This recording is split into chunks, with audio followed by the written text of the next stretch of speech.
Hello friends, कैसे हो आप लोग। उम्मीद करता हूँ आप अच्छे होंगे, मस्त होंगे, स्वस्थ होंगे। आज नया फिर से एक और प्रिंट सेट है 9 नंबर। ठीक है, हम 8 प्रिंट सेट कर चुके हैं, ये 9 नंबर का प्रिंट सेट है। ठीक है, तो अपने कॉपी पेन निकाल लीजिए और स्टार्ट करते हैं। पहला क्वेश्चन देखो फिर आप। ये है पहला क्वेश्चन, गुणनखंड की संख्या ज्ञात करनी है। कितना लिखा है? 1540। 1540 में गुणनखंड की संख्या क्या होगी? ठीक है, तो कैसे सॉल्व करेंगे? सबसे पहले 1540 के प्राइम फैक्टर कर लेंगे अपन। ठीक, 1540 के प्राइम फैक्टर तो लिखोगे आप 1540 और उसके करने हैं आपको प्राइम फैक्टर। तो ये संख्या 11 से कट रही है कितनी बार? जैसे हम 10 को हम 2 गुणा 5 लिख लेंगे। ठीक है, और ये अगर हम काट रहे होंगे, जैसे ये लास्ट का जो 10 है ना, उसको मैंने 2 गुणा 5 लिख लिया, 154 बचा हुआ है। और 154 क्या होता है? तो वो 22 सत्ते 154 कह सकते हो, या 11 गुणा 14 कर लोगे तब 154 आएगा। तो 11 गुणा 14 करोगे तो आप ऐसा कर लीजिए, यानी कि 7 और गुणा 11, और जो 2 था वो मैंने यहाँ लिख दिया। 2 की पावर कितना लिख देंगे हम? 2। तो अब ज़रा ये करके देखिए, पूरा ये 1540 ही लिखा है, यानी 1540 के ये फैक्टर हो गए। वो भी कैसे? Prime factor. इन सब की पावर क्या क्या है? 1 1। और गुणनखंड की संख्या निकालने के लिए मैंने आपको क्या बोला था कि जो पावर में होता है उसमें एक जोड़कर गुणा कर देते हैं। यानी कि फॉर्मूला क्या बताया था आपको? गुणनखंड की संख्या, गुणनखंडों की संख्या निकालने के लिए मैंने आपको बताया था कि यहाँ आप ए बी सी डी इस तरीके से कुछ गुणनखंड होंगे किसी के, ए गुणा बी गुणा सी और गुणा में डी। ठीक है, इस तरीके से चलते चले जाएंगे। इनकी जो घात लिखी होगी, इनकी जो घात लिखी होगी, जैसे यहाँ पे घात मान लीजिए आप एक्स वाई जेड कुछ ले लीजिए आप।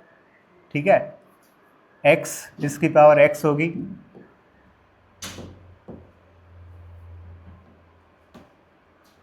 ए की पावर एक्स,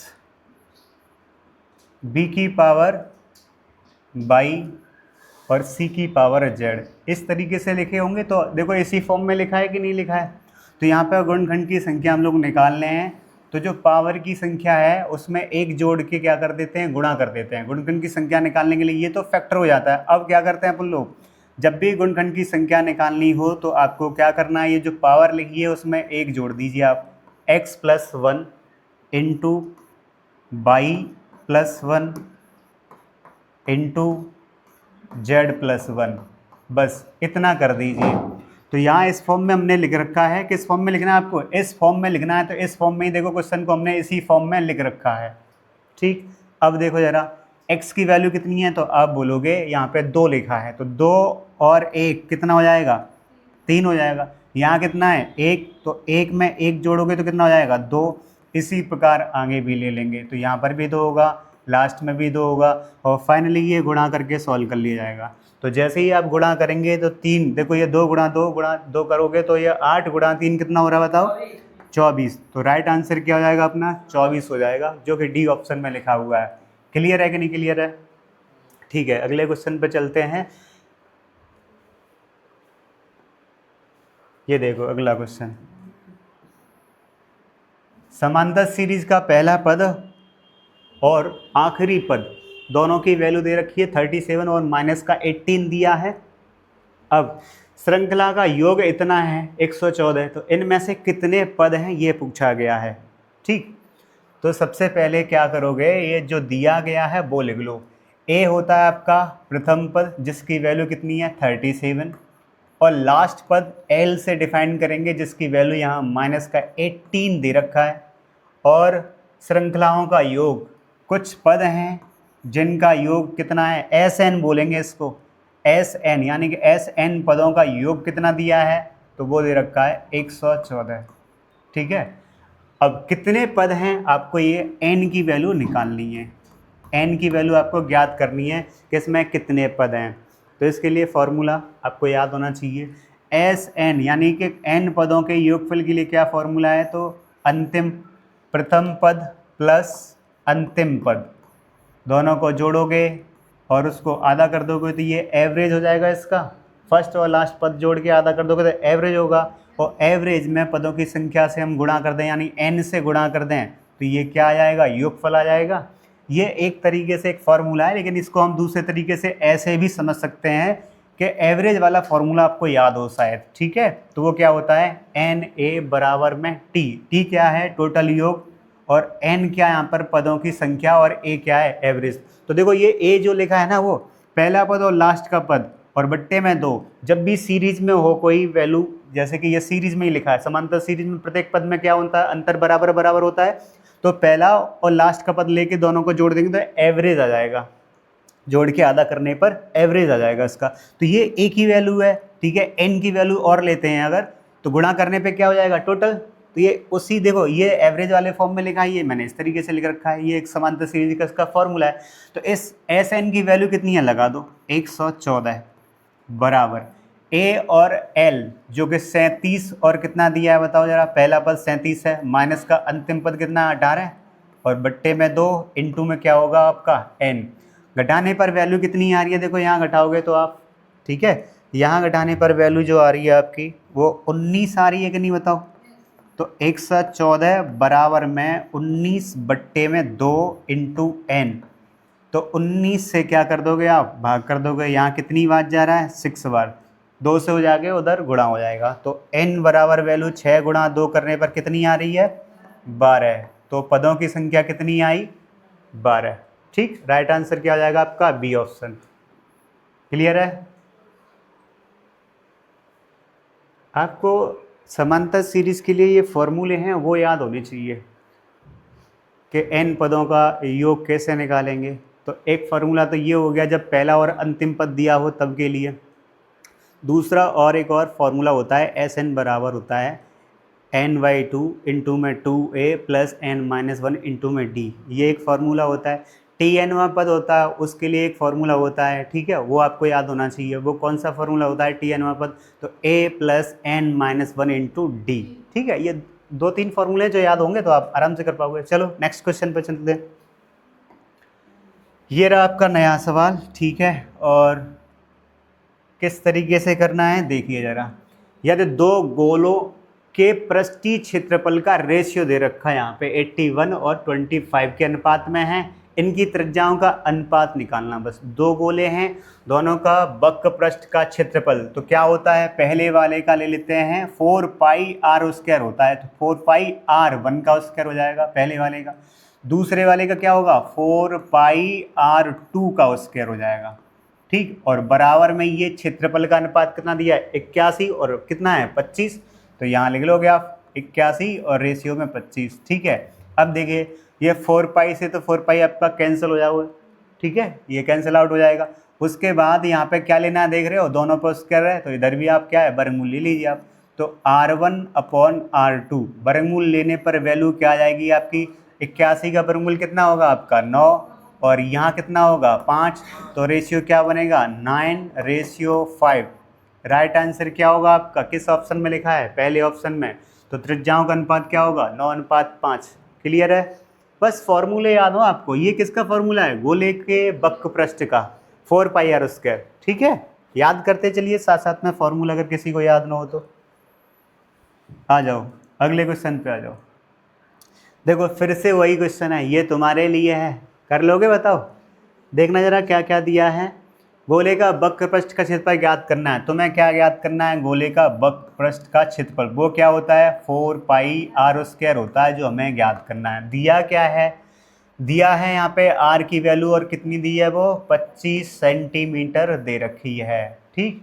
और पाई की वैल्यू वैसे बताओ क्या होता है 22/7, लेकिन यहाँ पे 22/7 ना लगाकर जो सवाल में बोला गया है वो लगाना है, 3.14 लगाना है, ठीक।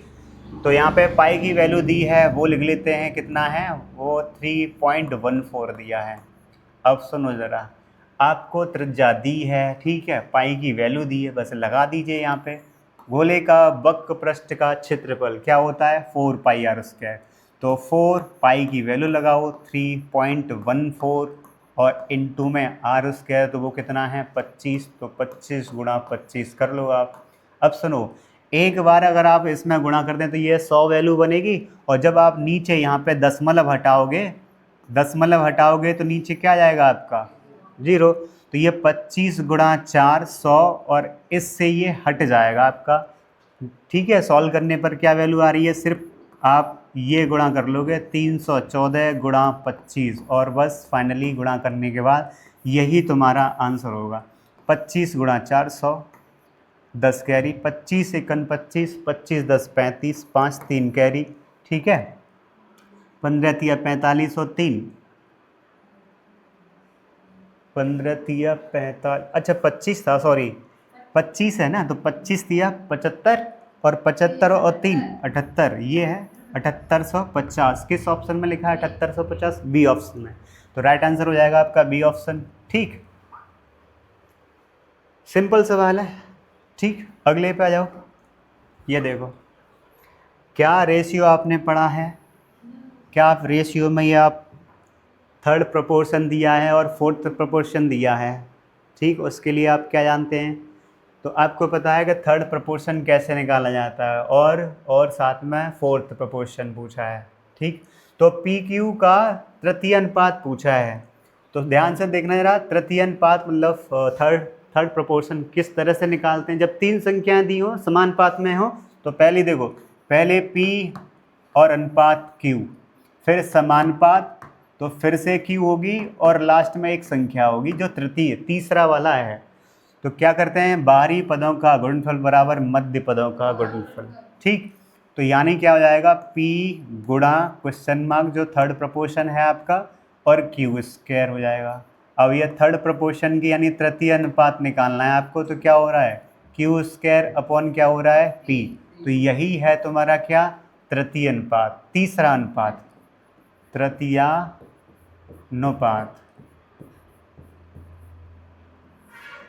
और आगे पी क्यू आर के चौथे समानुपाती, तो पहले आप ये जानते होंगे। इसी प्रकार चौथा होगा, तीन संख्याएं दे रखी हैं आपकी, कौन कौन, पी अनुपात क्यू, फिर समानुपात आर, ठीक, और लास्ट में चतुर्थ अनुपात। तो बाहरी पदों का गुणनफल बराबर मध्य पदों का गुणनफल होगा, तो P इंटू क्वेश्चन मार्क बराबर में क्या होगा, Q इंटू आर होगा, और क्वेश्चन मार्क बराबर क्या निकाल पाओगे आप, क्यू आर बट्टे में क्या होगा, P। अब सुनो, चतुर्थ अनुपात ये है तुम्हारा। ठीक, चौथा अनुपात। अब सवाल में पूछा क्या गया था, पूछा गया था आप कि तृतीय अनुपात और चतुर्थ अनुपात का रेशियो दिया है, वो कितना दिया है, 8 अनुपात यानी 8:3 दिया है। तो जरा ये तृतीय अनुपात और चतुर्थ अनुपात को अपना लिखना, तो ये कितना दिया है यहाँ लिख लेते हैं। ठीक है, क्या है कि क्यू स्क्वायर अपॉन पी, ये कौन सा अनुपात है, तृतीय अनुपात, लिख लिया मैंने। और फिर लिखते हैं चतुर्थ अनुपात, और चतुर्थ अनुपात कितना लिखा है, ये रहा, क्यू आर अपॉन में पी। तो क्यू आर अपॉन में कितना है आपका, पी। अब इसको जितना सॉल्व हो सकता है पहले सिंपल कर लेते हैं। तो देखो, पी से पी कट गया, एक क्यू से एक क्यू कट गया। ठीक है, तो क्या बच रहा है, Q और R बच रहा है, और इसका रेशियो सवाल में पहले से ही कितना दिया था, 8:3। तो फिर से बताओ, ये सॉल्व होने पर कितना बच रहा है, 8:3 तो बच रहा है। तो यही पूछा था, QR का रेशियो ज्ञात कीजिए। तो QR का रेशियो कितना आ रहा है, जितना दिया था उतना ही आया है। समझ में आया आपके? ठीक है, चलते हैं नेक्स्ट क्वेश्चन पे। अच्छा क्वेश्चन था ये। आओ, ये क्वेश्चन देखो जरा। पी क्यू का 220% है, तो क्यू जो है पी, ये पी डबल बार लिख गया है, इसको एरेज कर लेते हैं। ये यहाँ पे 2 बार लिख गया है, बस अब सही है। क्या दिया है, पी क्यू का 220% है, ये दे रखा है सवाल में। तो क्यू, पी प्लस क्यू का कितना प्रतिशत होगा। तो देखिए, पहले आप रेशियो निकाल लीजिए पी और क्यू का। तो पी जो है किसके, क्यू के 220% को तुम 22/10 लिख सकते हो। अगर इसको और तुम्हें डिवाइड करके छोटा करना है तो इसका रेशियो निकाल लीजिए। तो ये कितना हो जाएगा आपका 11, और कितना हो जाएगा आपका यहाँ पे 5। तो यहाँ क्लियर है कि P और Q का जो रेशियो है वो कितना है, 11 और 5 है। सवाल में जो पूछा है वो निकालेंगे। कहा है Q, P Q का कितना प्रतिशत होगा, ठीक है। तो Q की वैल्यू कितनी है, यहाँ दी है 5, ठीक। तो देखो मैंने आपको समझाया है कि आप P प्लस Q का कितना प्रतिशत पूछा है, उसने पूछा है P प्लस Q का कितना प्रतिशत, तो हम कह देते हैं उसको X प्रतिशत, ठीक है, बराबर में Q है, यही तो बोला है सवाल में। इनकी वैल्यू लगा दो जरा बस। तो ये दोनों को जोड़ने पर कितना हो जाएगा आपका 16। यहाँ आप परसेंट की वैल्यू लगा दो तो वो नीचे आपका 100। Q की वैल्यू कितनी है आपकी, 5 ही तो है, तो 5 लगा दो। बस यही सॉल्व करना है। x बराबर, तो x बराबर 5 गुणा 100 और बटा कितना है 16, बस सॉल्व कर लीजिए आप। तो 4 से अगर हम इसको डिवाइड कर लें, ठीक है, तो यहाँ 4 बार जाएगा और ये 4 से डिवाइड करोगे तो ये 25 बार। 25 गुणा 25 कितना हो जाएगा आपका, 25 गुणा 5 है, 25 गुणा 5 125। और 125 में जब 4 से आप भाग कर रहे होंगे तो क्या वैल्यू आ रही है, देखो जरा, 4 से 3 बार, फिर 4 से 1 बार, यानी कौन सा ऑप्शन है, सी वाला। सॉल्व कर लेंगे पूरा, 31.25%। बताओ कोई दिक्कत हो तो। ठीक है, बढ़िया सवाल हैं, करते रहिए, प्रैक्टिस करिए आराम से, घर पे भी पढ़ा करिए आप। अगले क्वेश्चन पे आइए, जो कि साधारण ब्याज का क्वेश्चन है। क्या दिया है, कोई एक धनराशि है 8 वर्षों में स्वयं की दोगुनी हो जाती है, साधारण ब्याज की दर क्या है। साधारण ब्याज पूछा है, रेट ऑफ इंटरेस्ट क्या है ये पूछा है। तो सबसे पहले आप ये देखो कितने वर्षों में हो रही है दोगुनी, तो 8 वर्षों में। तो मान लेते हैं कि प्रिंसिपल कितना है अपना, प्रिंसिपल है 100 रुपये, कितना 100, और वो कितना गुना हो रहा है, दो गुना का मतलब है 200 हो गई होगी। अब ये बताओ ये क्या है आपका, ये तो प्रिंसिपल है ना, ये क्या है प्रिंसिपल, और ये क्या है अमाउंट। अगर हम घटाएंगे तो हमें ब्याज निकल के आ जाएगा। और कितने साल में ब्याज हुआ है, तो ये हुआ है 8 वर्षों में। कितना ब्याज है जरा घटाओ, तो 8 वर्षों में 100 ही तो ब्याज है भाई 8। अब सुनो जरा, 8 वर्ष का ब्याज कितना है, आप बोलोगे 100 रुपये।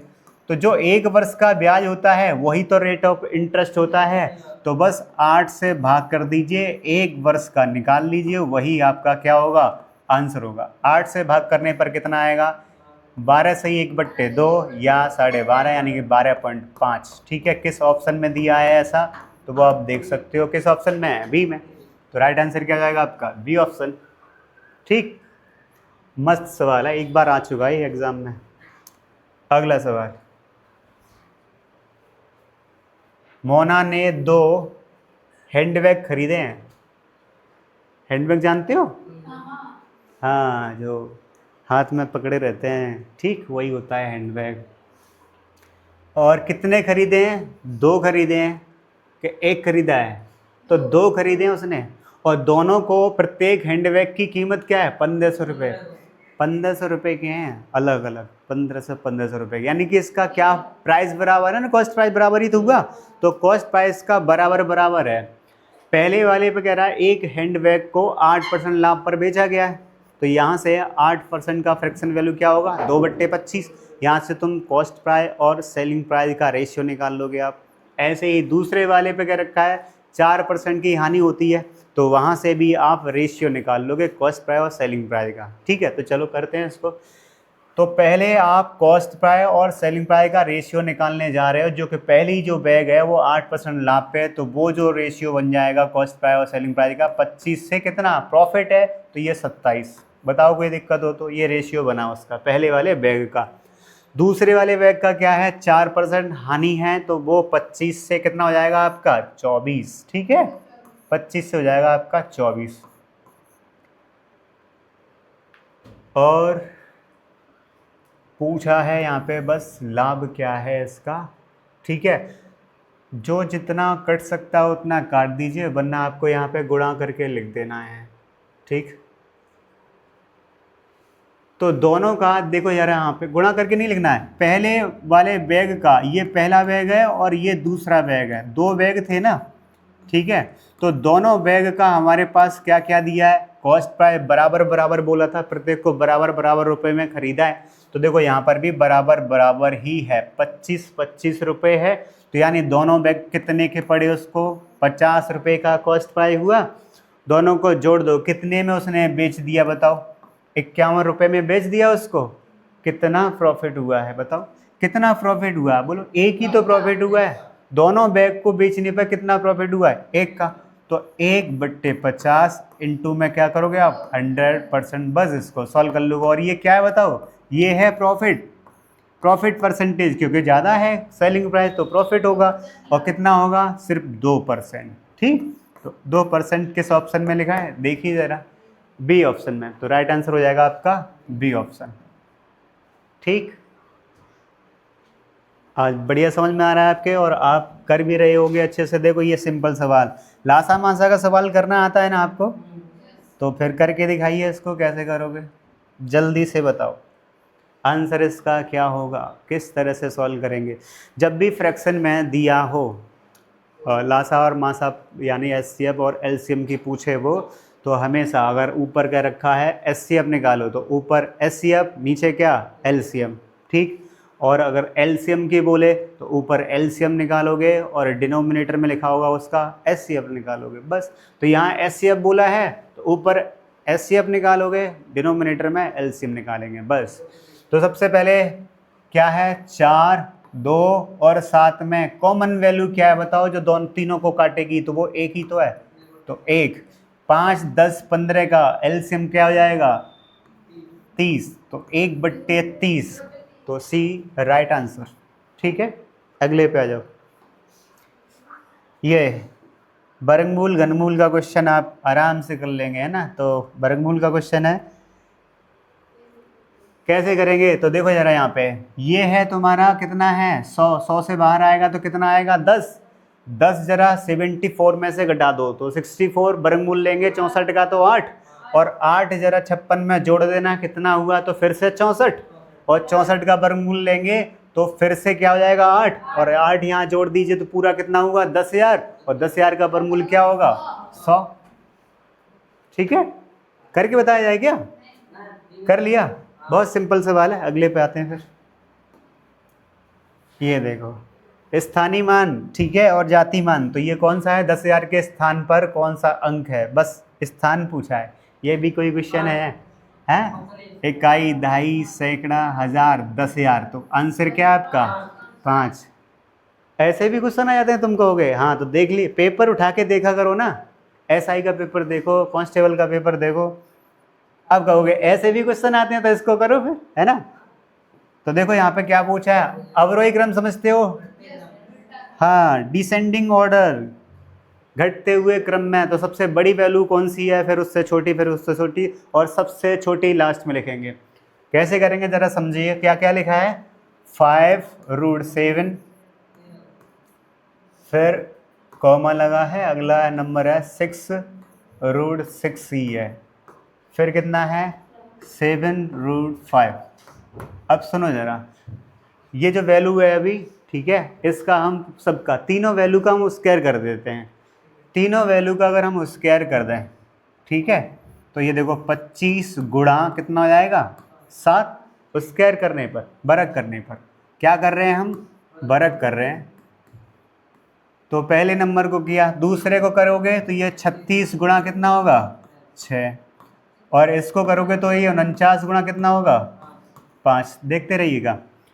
और अब इसको गुणा करके लिख दो, 25 गुणा 7 कितना हो जाएगा 175, 36 गुणा 6 कितना हो जाएगा 216, और 49 गुणा कितना हो जाएगा 5, तो ये हो जाएगा तुम्हारा 245। ठीक है, अब मुझे बताओ सबसे बड़ा नंबर कौन सा है, तो सबसे बड़ा नंबर आप लिख लीजिए 245 सबसे बड़ा है, फिर उससे छोटा लिखिए, तो उससे छोटा फिर कौन सा है 216, फिर सबसे छोटा क्या है 175। ठीक है, यानी किस ऑप्शन में ऐसा है अभी नहीं मैच कर पा रहे, तो इनको लिख दीजिए इस क्रम में। ये किसकी वैल्यू थी 7√5 की, तो यहाँ लिखोगे आप 7√5, फिर इसका 6√6, और लास्ट वाले का आपका 5√7। बताओ क्लियर, तो पहला ऑप्शन ही क्या होगा इसका राइट आंसर होगा।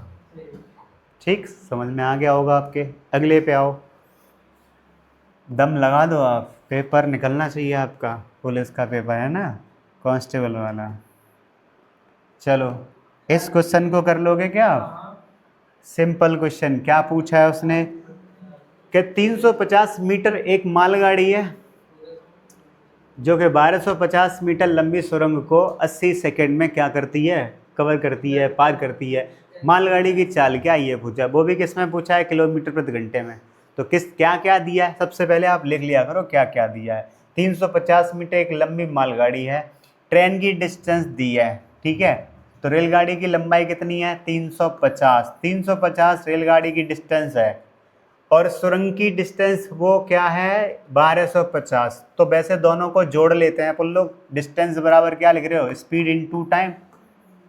तो ये जो डिस्टेंस है ट्रेन की है और सुरंग की कितनी है 1250, तो 1250 सुरंग की हो गई और 350 लंबी मालगाड़ी हो गई। तो टोटल डिस्टेंस कितना हो गया, तो ये हो जाएगा तुम्हारा 1600, ठीक है 1600 हो गया। और ये मीटर में है। अगला डाटा देखो क्या है, 80 सेकेंड है, तो 80 सेकेंड इनटू में क्या है टाइम, तो ये 1600 हुआ। आपको स्पीड इतनी तो निकालनी है, स्पीड जब निकालते हैं डिस्टेंस में भाग कर देते हैं टाइम से। तो ये देखो पूरा डिस्टेंस ही तो है, कितनी वैल्यू बननी है डिस्टेंस की 1600, और टाइम कितना है 80, 80 से भाग कर दीजिए, और 80 से भाग करने पर ये किस में आएगा, मीटर प्रति सेकंड में आएगा। और कितनी वैल्यू आ रही है ये, तो आप बोलोगे ये तो 20 मीटर प्रति सेकंड है। और अगर हम इसमें 20 में गुणा कर दें कितने से, 18/5 से, और फिर इसको सॉल्व कर लें, तो 18 गुणा 4, क्योंकि 5 से इसको काट दोगे तो ये 4 बार, तो 18 गुणा 4 करने पर वैल्यू क्या आई, 72 किलोमीटर प्रति घंटा। किस ऑप्शन में लिखा है, डी ऑप्शन, डायनेस प्रताप है भयंकर ऑप्शन, डेंजर। अगला देखो, इसको ये तो रिपीट हो गया क्वेश्चन, अभी किए थे, हाँ ठीक है हटाओ इसको, अगले पे पहुंचो। ये करो, रेशियो का सवाल है, अनुपात विभाजन। क्या बोला है, 1020 रुपये को अनिल, सुनील और जय में इस प्रकार बांटा गया है कि अनिल का हिस्सा सुनील के हिस्से का 3 गुना है और सुनील का हिस्सा जय के हिस्से का 4 गुना है। लास्ट में पूछा है जय का हिस्सा बताइए। दो अलग अलग रेशियो दिए हैं, आप लिख लीजिए। इस तरह से किया करिए, देखो अनिल का हिस्सा सुनील के हिस्से का, सुनील के हिस्से का कितने गुने के बराबर है, 3 गुने के बराबर है, तो उसका 3 गुना करके बराबर ही कर लिया करो आप। जो जो बोला गया वो लिख लिया करो आप। क्या यहाँ से अगर आप रेशियो निकालने बैठो अनिल और सुनील का, तो क्या आएगा 3:1 आएगा। अब पढ़ना जरा सही से, अनिल का जो हिस्सा है सुनील के हिस्से का, सुनील के हिस्से का कितना गुना है, वो 3 गुना। हो रहा है कि नहीं हो रहा है, तो इस तरीके से रेशियो निकाल लिया करो। अगली बात क्या है, बोला है कि सुनील का हिस्सा वो किसके बराबर है, जय के हिस्से का, ठीक है, जय के हिस्से का कितना है 4 गुना। तो यहाँ पर सुनील और जय के हिस्से का जो रेशियो आ रहा है वो क्या आ रहा है आपका 4:1 या 4/1। तो सबसे पहले नाम लिखा था, अब आप फाइनली तीनों का रेशियो निकाल लिए। जो कॉमन होता है उसको हमेशा बीच में लिखा करिए। तो एक तरफ लिख लो आप अनिल, बीच में लिख लो सुनील और लास्ट में लिख लो जय, ठीक। तो इनका रेशियो जो आपने निकाला है वो लगाओ यहाँ पे 3:1, फिर कितना है 4:1, और इसको फाइनली रेशियो को आपको सॉल्व कर लेना है। सबको सॉल्व करना आता है, यहाँ कुछ नहीं लिखा है रिक्त स्थान, जिस अंक के सामने है कुछ नहीं है वहाँ पे उतना ही लिख दो आप। जैसे कि यहाँ 4 लिख दो और फाइनली इस तरीके से गुणा करके यहाँ पे लिख लिया जाता है, ठीक है। तो ये 12, 4 और 1, किसी से अगर ये कट नहीं रहा है, सिंपल नहीं हो रहा है, तो यही फाइनली इसका रेशियो हो गया। टोटल कितना है बताओ जरा, तो 12, 4, 16 और 1 17, योगफल है 17, जबकि यहाँ तीनों की वैल्यू कितनी थी 1020। तो योगफल के बराबर योगफल करके यहाँ से आप डिवाइड कर लोगे, 1 यूनिट की वैल्यू कितनी आएगी तुम्हारी 60, और 60 के बाद जिसका पूछा है उसकी वैल्यू निकाल सकते हो। किसकी वैल्यू पूछी है, जय की पूछी है, और जय की ही ये जो वैल्यू लिखी है वो किसकी है, जय की है। जय की तो थी एक, तो एक बराबर कितना आया है 60, तो 60 ही इसका राइट आंसर होगा। ठीक।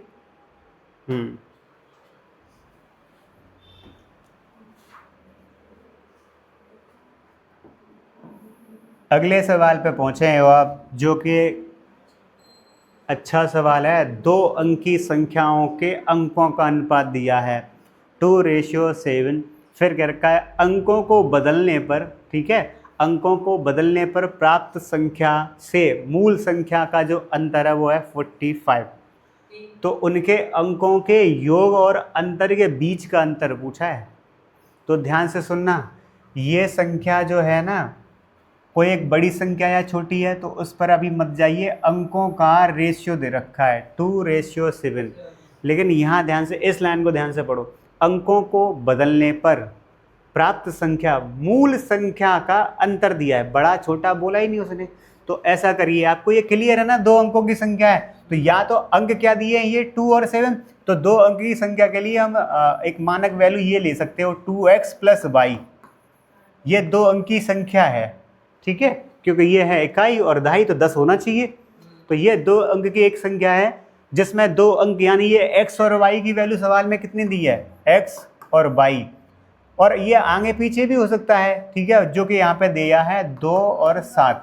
तो या तो ये 27 हो सकती है या ये 72 हो सकती है। 72 या 27 पूछा तो है नहीं उसने, उसमें से क्लियर 72 है या 27 है, उसने तो बस यही पूछा है ना कि अंकों का योग। तो सीधे कर दो, अंकों का योग बताओ कितना हो जाएगा, तो अंकों का योग कर दें अगर आप तो x + y, ठीक है, और अंकों का भी अंतर, अंकों का अंतर ले लें हम, -x - y, बस उतना ही तो पूछा है उसने। तो बस सीधे लगा, ये तो मैंने आपको बताया कि दो अंक की संख्या लेने के लिए मानक ये इस तरह से फॉर्म होता है उसका, दो अंक की संख्या के लिए ये फॉर्म है, इस तरह से फॉर्मेट है, ठीक है, दो अंकों की संख्या के लिए ये फॉर्मेट है। तो ये x और y दो अंक का रेशियो दिया था। अब जरा यहाँ पे सॉल्व करना है इसको, x + y का मतलब कितना आएगा, 2 और 7 9, और घटाओगे तो कितना आएगा 5, ठीक है, 5 आएगा कि नहीं आएगा। तो ये अंतर हो गया 5 और योगफल हो गया 9, और वो पूछ रहा है कि अंकों के योग और अंतर की भी बीच में अंतर बताइए। तो 9 में से 5 घटाने पे कितना आएगा, बस इतना करना था। तो मैं लग रहा था कठिन सवाल है, कठिन थोड़ी ना है, बस समझना था उसको, ठीक है। उसने वो क्लियर पूछा ही नहीं है कि बड़ी संख्या है कि छोटी है, कौन सी नहीं है। चलो इस सवाल को करिए।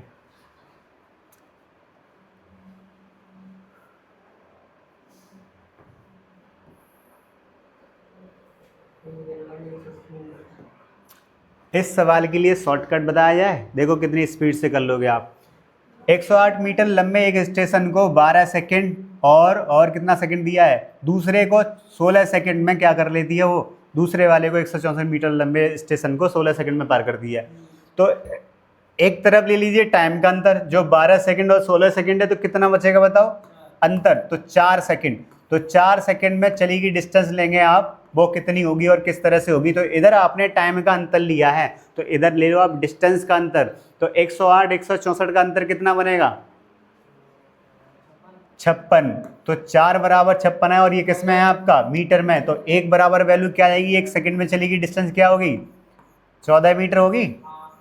अब एक सेकंड में चली गई इतनी है, तो वो कितने सेकंड में, तो हम 12 सेकंड में निकाल लेते हैं जरा। तो 12 सेकंड में चली गई डिस्टेंस क्या होगी, तो 12 × 14 कर लोगे, जो कि ये वैल्यू बनी जा रही है आपकी 14 × 28 और 2 कह रही है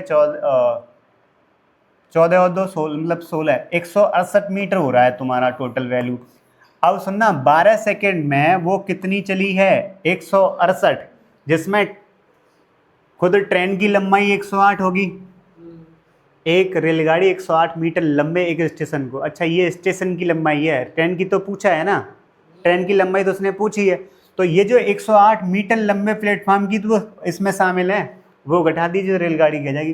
तो रेलगाड़ी की लंबाई क्या होगी, तो रेलगाड़ी की लंबाई ये जो लिखा हुआ है टोटल डिस्टेंस है, ये किस किस की है, प्लेटफॉर्म की और रेलगाड़ी की। तो 168 में से आप प्लेटफॉर्म वाली घटा दीजिए 108, तो वैल्यू किसकी निकल के आएगी, रेलगाड़ी की लंबाई निकल के आ जाएगी। कितनी आ रही है बताओ जरा, घटाने पर बताओ कितना आ रहा है। तो आप देख रहे हैं कि वो लंबाई आ रही है तुम्हारी कितनी 60। तो रेलगाड़ी की लंबाई जो है वो कितनी है 60 meter. B option right answer. Clear. एक तरफ ले लेंगे आप टाइम का अंतर, दूसरी तरफ ले लेंगे डिस्टेंस का अंतर। तो टाइम का अंतर कितना बनना है 12 और 16 का, तो 4 बना। और डिस्टेंस का अंतर कितना है आपका 56। तो 1 यूनिट की यानी कि 1 सेकंड में चला गया डिस्टेंस कितना है 14 मीटर है। जबकि 12 सेकंड में चला गया है तो 168। जो 12 सेकंड में चला होगा जिसमें प्लेटफॉर्म की भी तो 108 मीटर शामिल है, उसमें से आप 108 घटा दीजिए, रेलगाड़ी की आ जाएगी। तो जैसे ही 108 में से 168 में से 108 घटाया तो 160 मीटर जो आई है वो रेलगाड़ी की लंबाई आई है। रेलगाड़ी की लंबाई टोटल कितनी बनी है 60। ठीक, अगले पे आओ। एक कॉलेज के 20 छात्र होटल गए हैं। तुम लोग भी पार्टी वार्टी जाते हो, पार्टी सार्टी के लिए नहीं जाते क्या? कोई बुलाता ही नहीं है, हैं?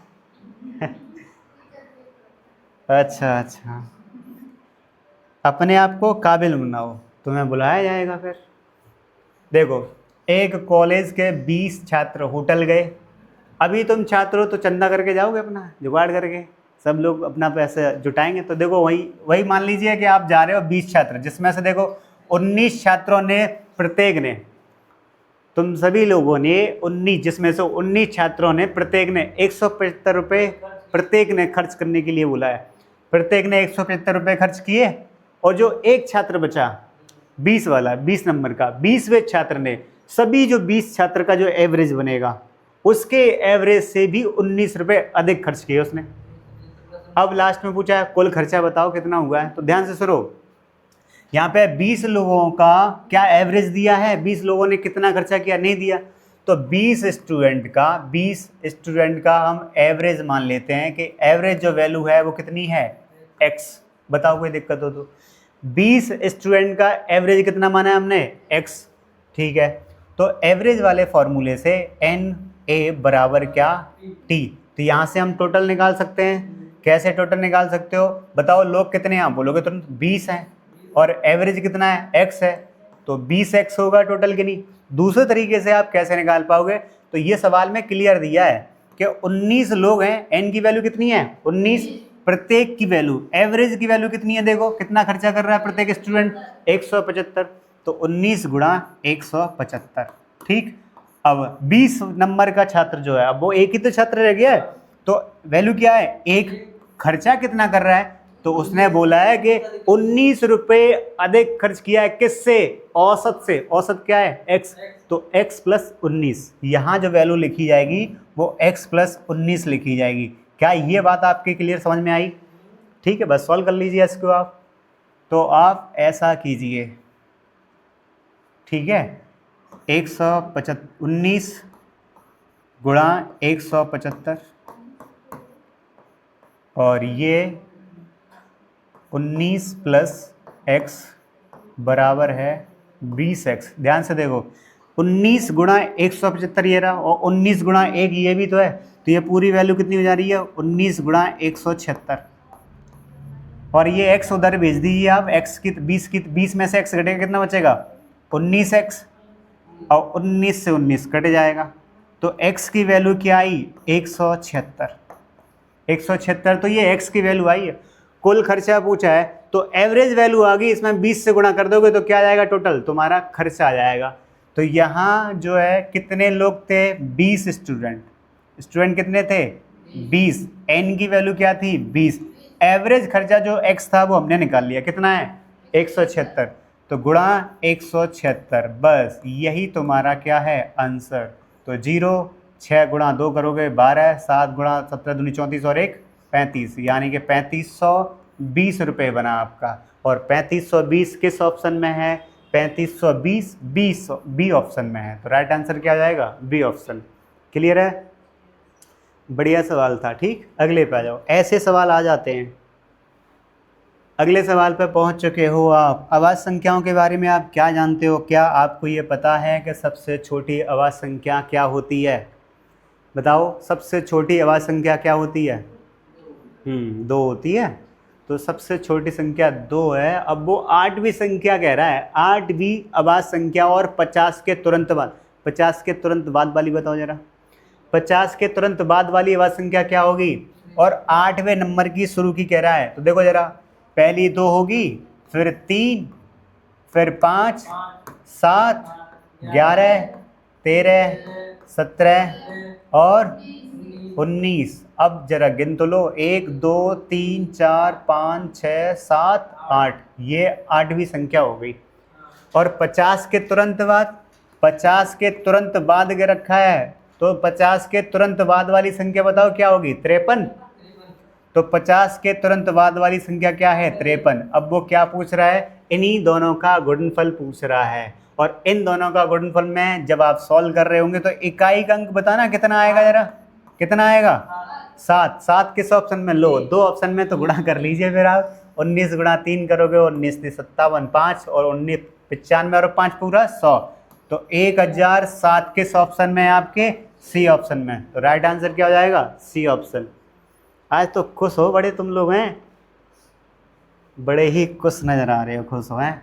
चलो ये सवाल जरा करना। किसी संख्या के, कोई एक संख्या है उसका 7/8 का भी 4/7 का 5/2 कितना है? 100।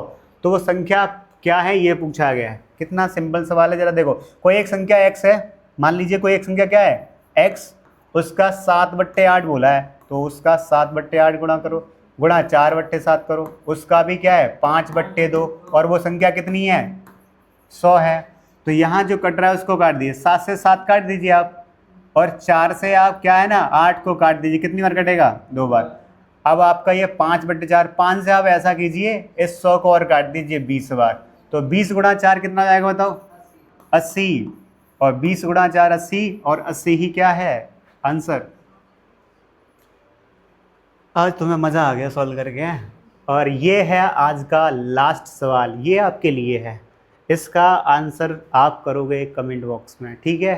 थैंक यू, धन्यवाद। बने रहिए, जुड़े रहिए और करते रहिए मेहनत, ठीक।